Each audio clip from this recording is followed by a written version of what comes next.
Welcome to today's program.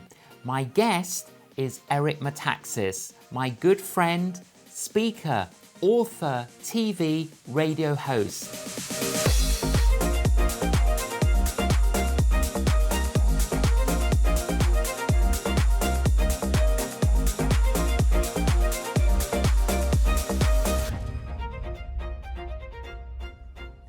My friend Eric Metaxas, welcome to the program.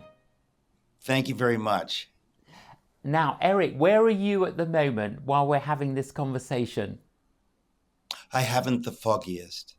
No, I just thought that's what I was supposed to say. I'm in fact in the home in which I grew up in Danbury, Connecticut. I'm about 5 meters from my father, who will be 96 in a few days' time, and this is the home where I grew up. This is it.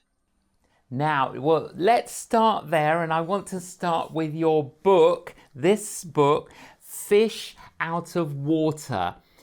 Great title.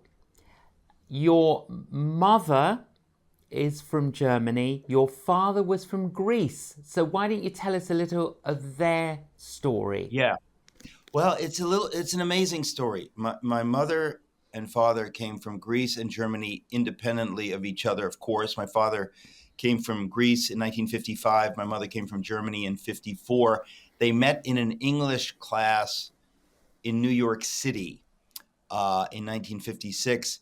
And the cover of that book, Fish Out of Water, amazingly, is a photograph that my mother took of my father while they were on a date at the Statue of Liberty in 1957. So that picture of my father in 1957 on the cover of the book.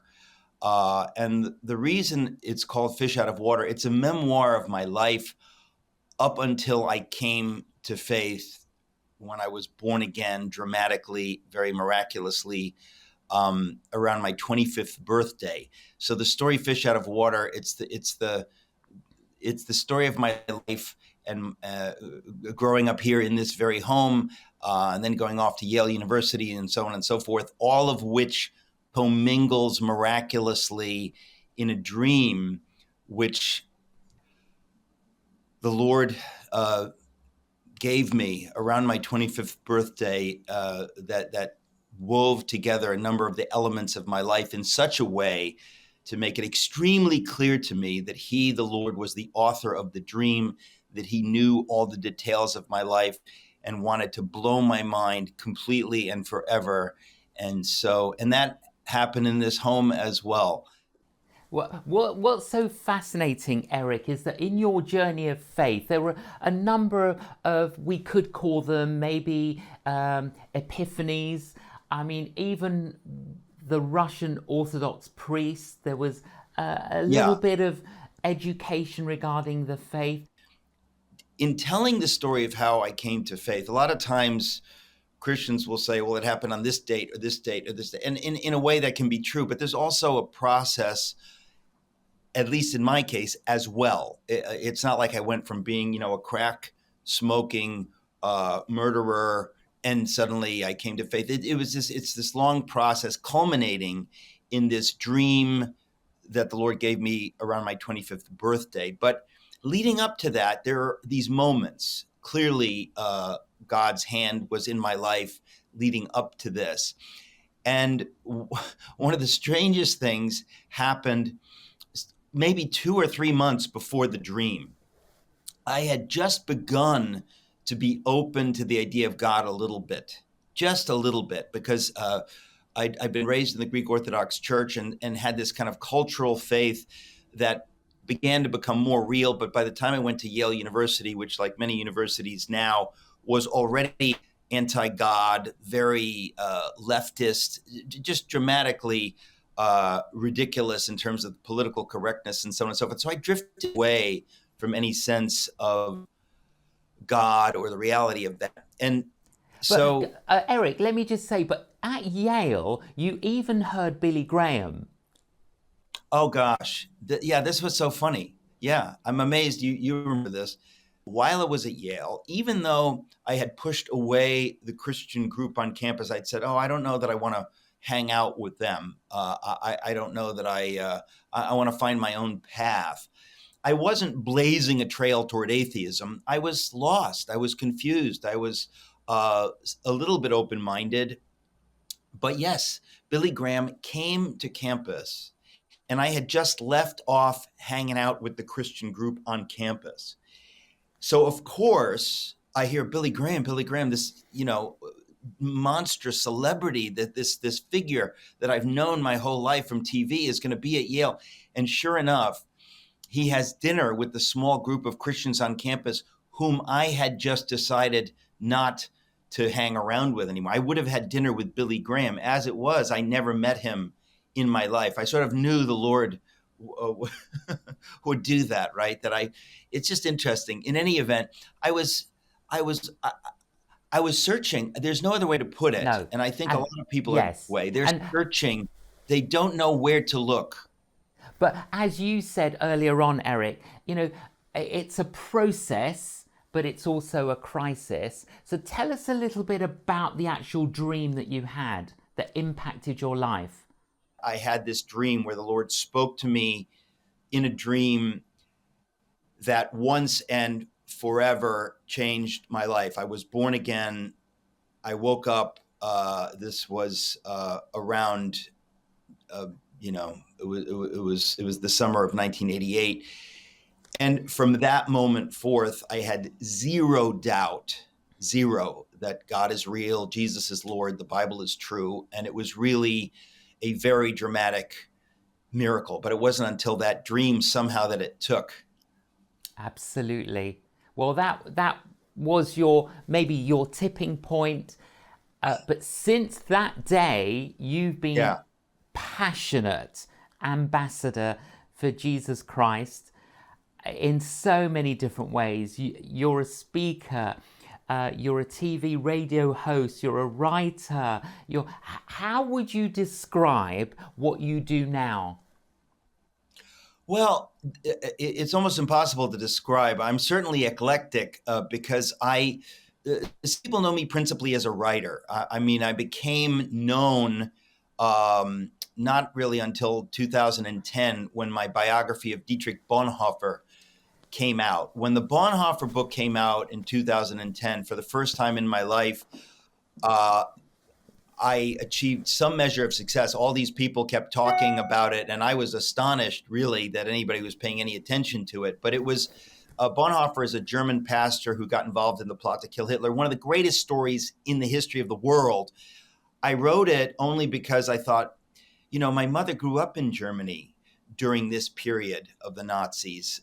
She lived through it. My grandmother lived through it. My family lived through it. This was my story just as much as the Greek side of things is my story. And when I found the story of Bonhoeffer, I was so astonished that I had never heard it before.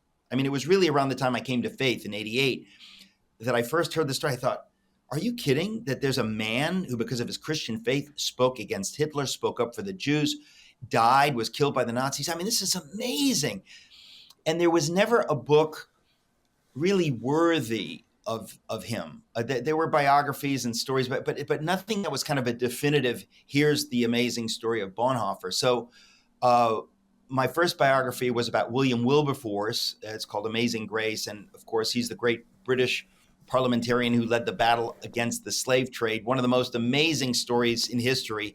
So I wrote that book, and then I thought, I've got to write the story of Bonhoeffer. And I wrote it in 2010, or I should say it came out in 2010. And that really changed my life. It opened many doors. I was the main speaker at the National Prayer Breakfast in Washington, D.C. with President Obama and so on and so forth. It really changed everything.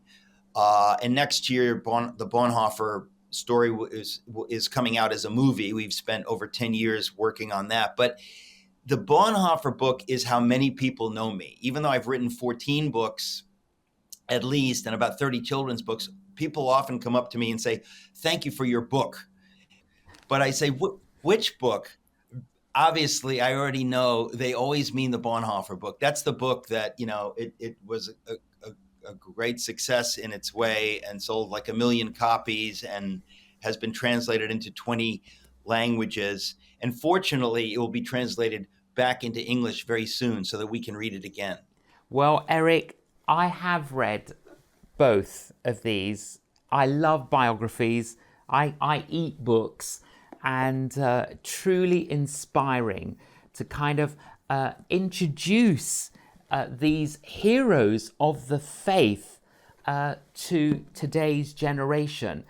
Yeah. What's amazing is you did English at Yale, and after Yale, you started writing for VeggieTales and the New York Times, and you I have a yeah. somehow were able to write for children and then Yeah. write for all types of people. Obviously, you have an It, ability. While you were at Yale, you're also the editor of the oldest, is it the oldest?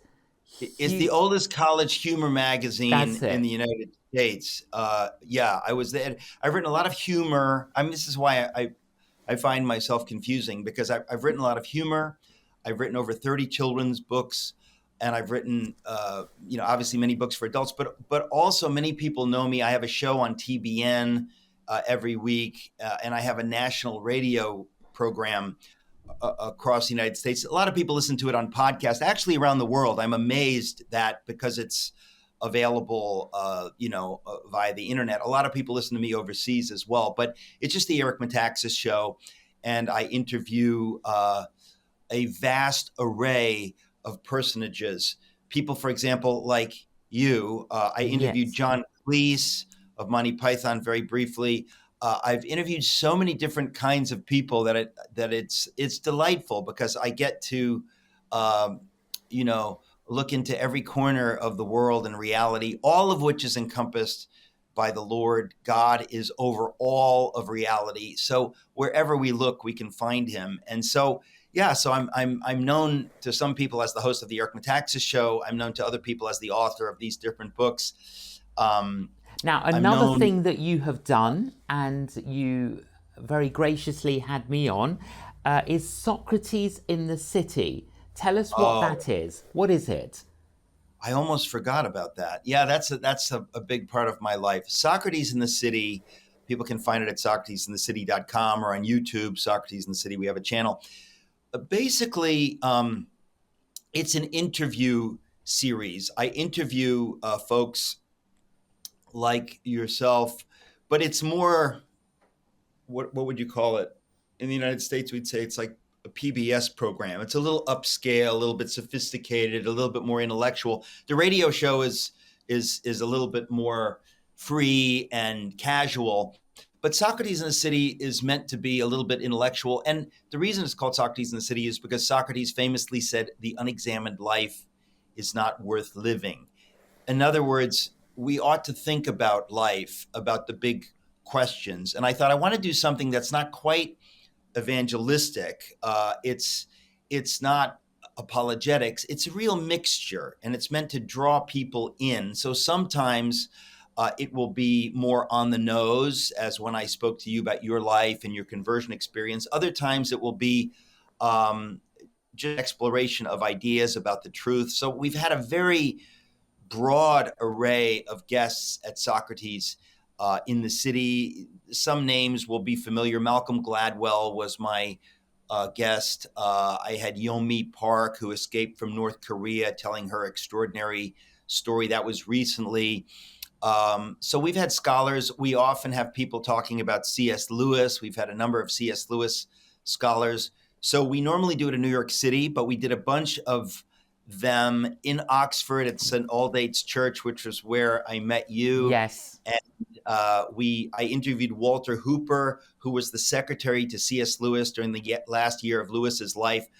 I interviewed him for 3 sessions because he has this treasure of stories about C.S. Lewis. And I mean, just amazing, amazing. I interviewed Michael Ward, who is a C.S. Lewis scholar at Oxford. So it's really very, as I say, eclectic, but it's Socrates in the City. And it's the sort of thing you could share with somebody maybe who isn't yet a Christian and just say, check this out, see what you think. What I like what you do, Eric. You are a storyteller, and you're also engaging with people to tell more stories, and almost like to open windows into the soul and even the front door as well. Now, your most recent book, Letter to the American Church. What prompted you to write this, and how would you summarize what you're trying to say? The reason I wrote Letter to the American Church was I felt a very clear prompting from the Lord. I don't say that kind of thing lightly. That what is happening in America and around the world as well, because I know around the world very similar things are happening, but I saw, particularly in America, Christian leaders and pastors shrinking from standing against the evil that's rising around us. Of course, today it takes a globalist, atheist, cultural Marxist form. It's not a National Socialism as it was in the 30s under the Nazis, but nonetheless, a host of things happening that are really a rage against God, against God's people, against God's values. And the church in America is being silent in, I'm sorry to say, precisely the same way that the German church was silent under the rise of the Nazis. They had very good, they thought, reasons for their silence. They thought, we don't want to, we don't want to get political. We just want to stay in our theological lane. We just want to preach the gospel. Meanwhile, satanic evil was allowed to destroy people's lives. They didn't realize, most of them, that their silence in the face of evil was a handmaiden to evil itself. They thought, we have theological reasons. Romans 13, where we're not supposed to get involved in politics. We're just supposed to keep our heads down and stick to theology. That's nonsense. That's not biblical, but they thought it was biblical. And by the time they realized what they had done, it was too late. And so I wrote Letter to the American Church, and we're talking about doing a version for England as well, because biblically we are responsible. Bonhoeffer said the church is the conscience of the state. It is the job of the church, of those who know the Lord, to speak against evil, against corruption in whatever form it takes, and not to worry all the time about being divisive. Sometimes when you speak the truth, whether it's about slavery or about the Nazi view of the Jews, when you say these things, you will be divisive to some. Nonetheless, the Lord requires of us that we say these things for his purposes. And if we're silent, he judges us as complicit with evil. So it's a very dramatic and serious message, but I wouldn't have written it unless I felt the Lord called me to write it. And again, it's called Letter to the American Church. It's what I believe the Lord has to say, not what I have to say. And it is meant to be a wake-up call that we would avert the horror of what happened as the Nazis rose in Germany with the silence of the church. This is written, I believe, that the Lord would awaken those who could yet be awakened to understand, yes, we have a duty to speak the truth, to speak against evil in its various forms. There are all kinds of things happening, and we as Christians have to be bold in speaking against these things. And we cannot pretend it doesn't concern us. We cannot pretend that the Lord wouldn't call us to stand against these things. And I make the case so that people can understand this is not a point of view. This is not just politics. This is God's call to his people. Eric, I was stirred as I read this. And, you know, I would rather stand with God and be judged by the world than stand with the world and be judged by God. Why is it that so many leaders are fearful? Well, it's very simple. We are sinful, broken human beings, and the Lord sometimes allows us to have our own way. C.S. Lewis famously said that the Lord wants us to say, "Thy will be done." But at some point, if we don't say, "Thy will be done," the Lord will say to us, "Thy will be done." And he gives us over to ourselves and allows terrible things to happen. He allowed terrible things to happen in the 30s and the 40s because the German church chose silence in the face of evil. It is sometimes sheer cowardice, fear of man, confusion. So the reason I wrote Letter to the American Church is to make the case, the biblical case, that no, the Lord requires us to speak, and he's a judge. If we are silent in the face of evil, he marks us as complicit with evil. There's no third path where we say, well, I'm gonna stand here in the middle and be neutral. If you're neutral when people's lives are being destroyed, the Lord doesn't see it as neutral. He sees us as complying with evil and destroying the lives of people for whom he has died. So it's a very serious thing. But the good news is that the Lord continues to speak to us, continues to try to awaken those who might yet be awakened. And I know that there are people who have read this book who have said, you know what, I got it wrong. I thought I could get out of addressing these things from the pulpit or wherever else. And I realized, no. God has created me specifically to say these things for his purposes. So I'm very cautiously optimistic that part of the reason God called me to write the Bonhoeffer book is to educate me and those who've read the book in what happens when a people say, we're not going to concern ourselves with this. We're just going to go along with whatever is happening. We see what happened in the 30s, and those people, because I am German, because my mother grew up during that period, I know this is not some strange tribe. These are people just like we are who averted their eyes when the Lord said, I want you to look, I want you to do something. So we're in a moment where we get to choose, and we get to say, yes, Lord, or pretend we don't hear anything. But the Lord wants us to hear. He wants us to hear his voice and to speak what he has to speak. Absolutely, Eric. In describing you to a friend the other day, telling them that I was going to be in conversation with you on the program, I said that you are a friend, you are an evangelist, you are an apologist, and I also refer to you as a prophet. And I do believe that God is using you for a time such as this. In Greece, Eric, in 1936, the president at that time was Ioannis Metaxas. Why not another one in America? Have you considered having a political voice? Or it makes me very uncomfortable to point out that the Greek dictator, John Metaxas, same surname, although we're not related, he was in many ways a very, very good leader, but he was technically a fascist dictator. But not, we tend to think of Hitler. He was no Hitler, I'll tell you that. But no. Have I thought of politics? I am in many ways vocal politically. I think that God has called me to the culture. He's called me to himself and to the culture.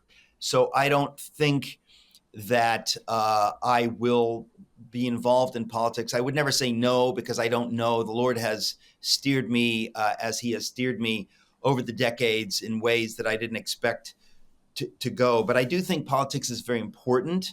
And I think that Christians need to understand biblically, the Lord calls us into every sphere, including the political, and to avert our eyes from what is happening politically is not biblical. That's a very bad idea, which many Christians have taken on. It's why I wrote Letter to the American Church. And we know where bad ideas come from. We know where bad theology comes from the pit of hell. And we need to be very serious about understanding that if we don't take these things seriously. What happened in Germany not only can happen, what happened in Germany in the 30s can happen now in the United States and in other parts of the world, but it is already happening. If the church does not begin to speak loudly and clearly and stand firm in our faith now, why would we think that the judgment that has already begun to fall would not fall in greater and greater measure? The Lord looks to his church, calls his church to speak, to be a voice for the voiceless. So I think these things are all mixed up together. There's no reason for us to say, oh, this is political and this is theological and this is, all truth is one. God is God and he is over all things. I often quote Abraham Kuyper, the Dutch theologian and statesman. He said, there's not one square inch in all of creation over which Jesus Christ, who is sovereign, does not say mine. Every sphere, the political, the cultural, the medical, the media, everything, the Lord wants us to take him into every sphere and not to be hiding in some theological religious corner. That's the devil's Christianity, to hide in theological corner. We'll let you preach your little gospel over there in that building on Sunday mornings. No, the church is meant to be taken out of the building and to take the Lord with us into every single sphere. That's what Wilberforce did. The slave trade was abolished because of Christians, because Christians knew this is an abomination, and we're going to take our faith in Jesus, which says that we're all made in God's image, and we're going to bring it into the culture, into parliament, into every sphere. And by God's grace, the slave trade was abolished because Christians decided to take their faith out of the church into the world and to bless millions and millions. So that's really what God calls us to do. And that's part of why I wrote Letter to the American Church. Eric, I love your zeal and I love your passion, and I love your books. Keep on doing what you're doing, my friend. Thank you so much for joining us on the program and encouraging others around the world. Thank you, Eric. My privilege. Thank you. Wasn't that inspiring? Well, Eric Metaxas is certainly a unique man, and I'm always inspired speaking with him. Thank you so much for joining us on the program. Please join us again.